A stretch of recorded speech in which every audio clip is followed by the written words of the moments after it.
Hey guys, welcome back to another video. അപ്പോൾ ഇന്ന് ഒരു മാർക്ക് റിവീലിംഗ് വീഡിയോ ആണ്. എന്ന് വെച്ചാൽ ക്രിസ്മസ് എക്സാംസൊക്കെ കഴിഞ്ഞ് നമ്മൾ വെക്കേഷനും കഴിഞ്ഞ് ക്ലാസ്സൊക്കെ സ്റ്റാർട്ട് ചെയ്തത്. സോ നമ്മുടെ മാർക്സ് നമുക്ക് എല്ലാവർക്കും കിട്ടിയിട്ടുണ്ടാവും. അപ്പോൾ അതിൻ്റെ ഒരു മാർക്ക് റിവീലിംഗ് വീഡിയോ ആണ്. പിന്നെ നിങ്ങൾക്ക് എത്ര മാർക്സൊക്കെയാണ് ക്രിസ്മസിന് കിട്ടിയതെന്നൊക്കെ കമൻസിൽ ഷെയർ ചെയ്യാം. അപ്പോൾ നമുക്ക് നേരെ വീഡിയോയിലോട്ട് പോകാം. അപ്പോൾ നമുക്ക് ആദ്യം തന്നെ സംസ്കൃതം നോക്കാം. സംസ്കൃതത്തിൽ 40 തന്നെയാണ് വരുന്നത്, ഫുൾ മാർക്കാണ്. അപ്പോൾ സംസ്കൃതം അത്രേ ഉള്ളൂ, കുഴപ്പമില്ലാത്തൊരു പരീക്ഷ തന്നെ ആയിരുന്നു ഇത്. കുഴപ്പമൊന്നുമില്ലാത്തൊരു പരീക്ഷ തന്നെയാണ്. പിന്നെ നമുക്ക് മലയാളം നോക്കാം. മലയാളത്തിൽ 37.5 വരുന്നത്. അതിൽ എഴുതുമ്പോൾ 38 എന്ന് ആണ് എഴുതുക. അപ്പോൾ 38 മാർക്ക് നമുക്ക് ചുരുക്കി പറയാം. അതും കുഴപ്പമില്ലാത്തൊരു പരീക്ഷയാണ്. കാരണം മലയാളം എന്ന് പറയുമ്പോൾ നമ്മളുടെ ഉള്ളിൽ നിന്ന് തന്നെ, നമ്മുടെ മനസ്സിൽ നിന്ന് തന്നെ നമുക്ക് എടുത്ത് എഴുതാമല്ലോ. അപ്പോൾ മലയാളം അത്രേ ഉള്ളൂ. പിന്നെ ഹിന്ദിക്ക് 38 മാർക്കുണ്ട് ഗൈസ്. ഓണത്തിന് 37.5 ആയിരുന്നു. ഇപ്പോൾ ഒരു അരമാർക്കൊക്കെ കൂടിയിട്ടുണ്ട്. എന്ന് വെച്ചാൽ ഒട്ടും പ്രിപ്പയർ ചെയ്യാണ്ട് പോയൊരു പരീക്ഷയായിരുന്നു ഹിന്ദി. ബയോളജി ഹിന്ദിയാണെന്ന് അറിയാണ്ട് ബയോളജി മാത്രം പഠിച്ചിട്ട് പോയ ഒരു പരീക്ഷയായിരുന്നു ഇത്. പക്ഷേ കുഴപ്പമില്ലാതെ തന്നെ എഴുതാനൊക്കെ പറ്റിയിട്ടുണ്ടായിരുന്നു. പിന്നെ നമുക്ക് സയൻസ് വിഷയങ്ങളിലോട്ട് വരാം. സയൻസ് വിഷയങ്ങൾ എനിക്ക് കുറച്ചും കൂടി മോശമാണ് ആയത് ഓണപ്പരീക്ഷേനേക്കാളും നോക്കുകയാണെങ്കിൽ കുറച്ചും കൂടി ഞാൻ ബാക്കോട്ട് അടിച്ചിട്ടുണ്ടെന്ന് വേണമെങ്കിൽ പറയാം. ഫിസിക്സിൽ 34 എ ഗ്രേഡാണ് കേട്ടോ. അപ്പോൾ 34 മാർക്കാണ്. അത് കുഴപ്പമില്ല എന്നൊക്കെ വിചാരിക്കാം. പക്ഷേ കെമിസ്ട്രിയിൽ വരുന്ന സമയത്ത് ഞാൻ ഒരുപാട് താഴോട്ട് പോയിട്ടുണ്ട്. പരീക്ഷ എഴുതി വരുമ്പോൾ തന്നെ എനിക്ക് ഈ ഒരു മാർക്ക് തന്നെയായിരുന്നു എൻ്റെ മനസ്സിൽ. കാരണം എന്താണെന്ന് അറിയില്ല ഗൈസ്, ഞാൻ എഴുതുമ്പോൾ എനിക്ക് ഒന്നും കിട്ടാത്ത പോലെയാണോ ഒന്നും എനിക്കറിയുന്നുണ്ടായില്ല. കുറച്ചും കൂടി എനിക്ക് പഠിക്കണം, ഇനി കുറച്ചും കൂടി അത് ഇമ്പ്രൂവ് ചെയ്യണം തന്നെയാണുള്ളത് കെമിസ്ട്രി. പണ്ടേ കുറച്ച് കെമിസ്ട്രി ഭയങ്കര ടഫാണ്. അപ്പോൾ ഇപ്രാവശ്യം കുറച്ചും കൂടി നല്ലോണം ടഫായ പോലെ തോന്നി. പക്ഷേ ഞാൻ കമൻസൊക്കെ കണ്ടു, കെമിസ്ട്രി എല്ലാവർക്കും നല്ല പരീക്ഷയായിരുന്നു എന്നായിരുന്നു പറഞ്ഞിട്ടുണ്ടായിരുന്നത്. അപ്പോൾ എനിക്ക് എന്തായാലും ഇനി ഇമ്പ്രൂവ് ചെയ്യാനുണ്ട്. എന്തായാലും നമുക്ക് ശരിയാക്കാം. 28.5 മാർക്കാണ്, അതായത് 29 എന്ന് വേണമെങ്കിൽ പറയാം. 29 മാർക്കാണ്. പിന്നെ ബയോളജി ഇതൊന്നും നോക്കണ്ട. ആദ്യം എനിക്ക് 32 മാർക്ക് എന്നായിരുന്നു ഉണ്ടായിരുന്നത്. അപ്പോൾ കുറച്ച് മാർക്കും കൂടി കിട്ടാനുണ്ടായിരുന്നു. അങ്ങനെ അവസാനം 36 ആയിട്ടുണ്ട്.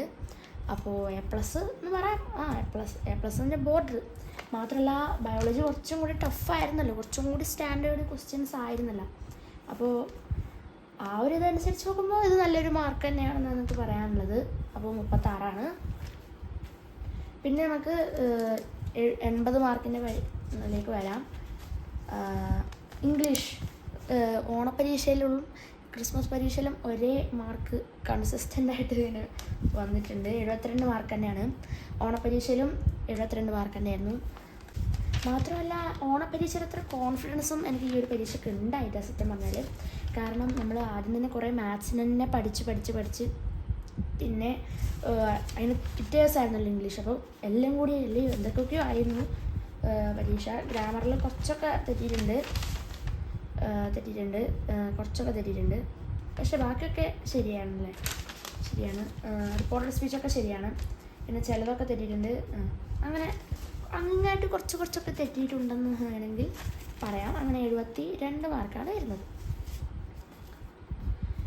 അപ്പോൾ പിന്നെ ഇത് മാത്സാണ്. മാത്സിൽ 70 ആദ്യം. അപ്പോൾ ഒരു 2 മാർക്ക് കിട്ടാനുണ്ടായിരുന്നു. അതായത് ഒന്നിൽ ശരിയായിട്ടുണ്ടായിരുന്നു. അപ്പോൾ അതിൽ മാർക്ക് ഉണ്ടായിരുന്നില്ല, ഞാനത് ശ്രദ്ധിച്ചിട്ടുണ്ടായില്ല. അപ്പോൾ മാഷ് ഇട്ട് തന്നു മാർക്ക്. അപ്പോൾ അതും 72, ജസ്റ്റ് A+ വേണമെങ്കിൽ പറയാം. അതും അത്രയേ ഉള്ളൂ. കുഴപ്പമൊന്നുമില്ലാത്ത തന്നെ ഒരു പരീക്ഷയായിരുന്നു. ചിലതൊക്കെ കുറച്ച് ഇതായിരുന്നു, അങ്ങനെ ഒരു നല്ലത് ആവറേജ് ഒന്നും പറയാൻ പറ്റില്ല, പക്ഷെ നല്ല പരീക്ഷ ഒന്നും പറയാൻ പറ്റില്ല, അങ്ങനെയായിരുന്നു. പക്ഷെ കുഴപ്പമില്ലാത്ത തന്നെ ഒരു പരീക്ഷയായിരുന്നു. പിന്നെ സോഷ്യലിൽ 79 മാർക്കാണ് ഗൈസ്. ഒരൊറ്റ ദിവസം കൊണ്ടാണ് ഇത് പഠിച്ചത്. പക്ഷെ ഇത്രയും മാർക്ക് കിട്ടുമെന്ന് നമുക്ക് അറിയില്ലായിരുന്നു. മാപ്പിൽ എനിക്ക് ഒരു സ്ഥലം മാത്രമേ തെറ്റിയുള്ളൂ, ബാക്കിയൊക്കെ ശരിയാണ് കേട്ടോ. ഇത്രയും മാർക്ക് കിട്ടുമെന്ന് വിചാരിച്ചിട്ടുണ്ടായിരുന്നില്ല. ഓക്കെ, കുഴപ്പമില്ലാത്ത എന്നൊരു പ്രതീക്ഷ ആയിരുന്നു. അപ്പോൾ ഇത്രയൊക്കെയുള്ളൂ ഗൈസ് ഈ ഒരു ക്രിസ്മസ് എക്സാമിൻ്റെ മാർക്ക്. അപ്പോൾ നിങ്ങളിൽ പലരും എല്ലാവരും നല്ല ഇമ്പ്രൂവ് ആയിട്ടുണ്ടാവും. എനിക്ക് ചില സബ്ജക്റ്റിൽ കുറച്ച് ബാക്കോട്ട് അടിച്ചിട്ടാണുള്ളത്. അപ്പോൾ ഇനി അത് ഇമ്പ്രൂവ് ആക്കണം. പിന്നെ മാത്രമല്ല, എല്ലാവരെയും നമുക്ക് ക്രിസ്മസ് എക്സാം എന്ന് പറയുമ്പോൾ എപ്പോഴും ഏകദേശം ഒരു ടഫ് ഇതിലായിരിക്കും. കാരണം ആ സമയത്ത് തന്നെയാണ് കലോത്സവവും മറ്റേത് എന്തൊക്കെയോ വരുന്നത് ആ സമയത്താണ്. അപ്പോൾ ഈ കലോത്സവത്തിന് പോയവർക്കും അവർക്കൊക്കെ ഭയങ്കര പഠിക്കാനൊന്നും അങ്ങനെ സമയം കിട്ടിയിട്ടുണ്ടാവില്ല. അപ്പം ഒരു പ്രാക്ടീസ് മാത്രമായിട്ട് ഇതിനെ കണ്ടാൽ മതി. ഇനി പ്രീ മോഡൽ എക്സാംസ് വരുന്നുണ്ട്, മോഡൽ എക്സാംസ് വരുന്നുണ്ട്. അപ്പോൾ ഒക്കെ നമ്മൾ സെറ്റാവും. നമ്മൾ പഠിച്ച് ആ പരീക്ഷയൊക്കെ എഴുതുമ്പോൾ തന്നെ നമുക്ക് ഒരു കോൺഫിഡൻസ് വരും. അല്ലെങ്കിൽ പരീക്ഷ എഴുതിയൊരു പരിചയമാവും. കാരണം അപ്പോൾ ക്വസ്റ്റ്യൻ പേപ്പർ ടഫ് എന്ന് പറഞ്ഞിട്ട് നമ്മൾ മാറി നിൽക്കേണ്ട ആവശ്യമില്ല. നമ്മൾ അതിനനുസരിച്ച് നിലവാരം കൂട്ടുക. അപ്പോൾ ഗൈസ് ചുരുക്കി പറയുകയാണെന്നുണ്ടെങ്കിൽ ഈ ക്രിസ്മസ് എക്സാമിന് എനിക്ക് 7 A+ഉം 1 Aയും 1 B+ഉം ആണുള്ളത്.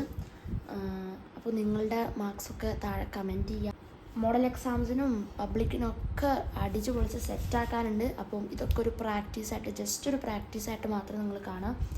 ക്രിസ്മസ് എക്സാമിൻ്റെ അതാണ് വലിയതെന്നൊന്നും വിചാരിച്ചിരിക്കണ്ട. അത് ഇനിയുള്ള പരീക്ഷയ്ക്ക് നിങ്ങൾ പഠിക്കാനൊക്കെ സ്റ്റാർട്ടായിട്ടുണ്ടാവും.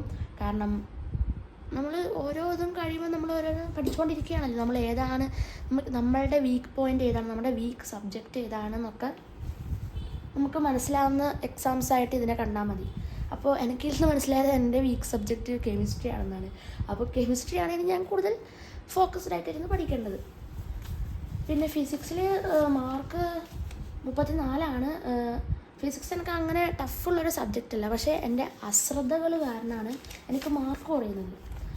പ്രോബ്ലംസ് ചെയ്യുമ്പോഴാണെങ്കിൽ അശ്രദ്ധ. അപ്പോൾ ഫിസിക്സിൽ എല്ലാവർക്കും ഒരു മെയിൻ ഇതായിരിക്കും അശ്രദ്ധ എന്ന് പറയുന്നത്.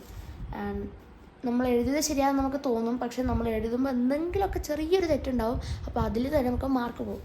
അപ്പോൾ അങ്ങനെയൊക്കെ വിചാരിച്ചിട്ട് നമ്മൾ ഫിസിക്സ് നല്ല ശ്രദ്ധയോടെ നമ്മൾ പരീക്ഷ എഴുതണം. അതാണ് എനിക്ക് ഇന്ന് മനസ്സിലായത്. അപ്പോൾ എല്ലാവരും അടിപൊളിയായിട്ട് പഠിക്കുക, എല്ലാവരും അടിച്ചുപൊളി സെറ്റാക്കുക. അടുത്തൊരു വീഡിയോയിൽ പിന്നെ കാണാം. ടാറ്റാ, ബൈ, സീ യു.